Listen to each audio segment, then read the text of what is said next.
the beginning of time, but we have made some great gains in trying to help people out of poverty.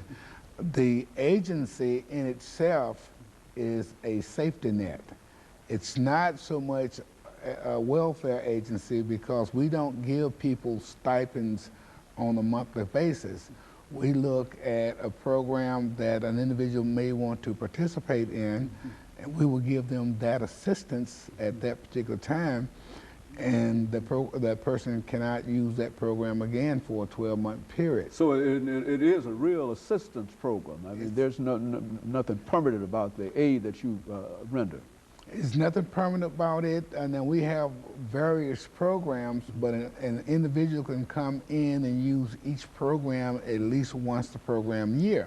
This allows us to provide the service across the community rather than giving one family or one individual all of the services.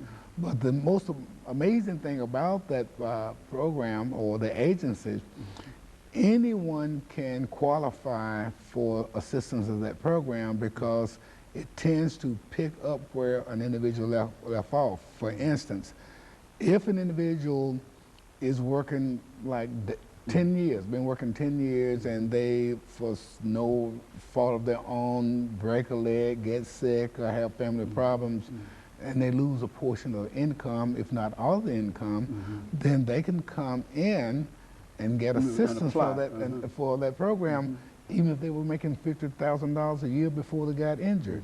You see, so it's a real safety net to kind of shoot the gaps, to keep a family or an individual going during that time of hardship. And so the Metropolitan Action Commission really serves a real need, but now is it supported primarily by the federal government or by the metropolitan government, or where does the majority of the monies come from that you use to operate this program? The majority of the funds of the Metropolitan Action Commission comes from the federal government. About 95–97% of the funds are provided by the federal government. They do have a clause in there in the Head Start program where the city has to match it by 25% on a dollar. So that's what we call local dollars. And we're getting toward that full match, hopefully under this administration. It has not happened in the past. So therefore, it's been a very limited program in terms of what we can do administratively and in terms of the operating budget.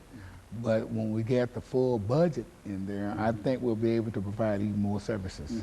And so there's a possibility of you being able to increase what you're doing in terms of reaching out and touching those, the so-called working poor, now with some of the new developments. Is that what you're saying? Absolutely. You see, what has happened, like I said, we have grown since 1988 by 70 to 75%. However, the operating budget has not kept up that pace because we've not been able to get the local dollars.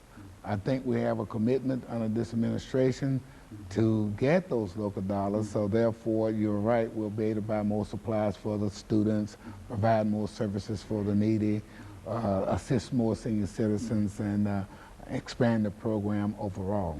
You know, I think one of the most important elements in the Metropolitan Action Commission has to be Head Start. And of course, we have only a minute before our first commercial break here, Mr. Hunt, and I don't want to raise any questions dealing with that and then have to interrupt you.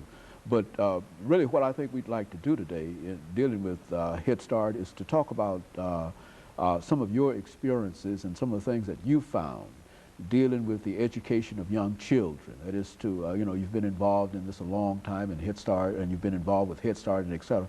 Perhaps by the end of the show, we can at least leave with some impression in reference to what we have to do in order to educate our young children and some of the things that you have seen that we need to do, or some of the things that we shouldn't do, and let's do it from that perspective. I think that with all of your experiences in Head Start and with the program and et cetera, we should be able to do that, and we'll do that when we come back during this second segment. And of course, we'll be back with you following this short commercial break.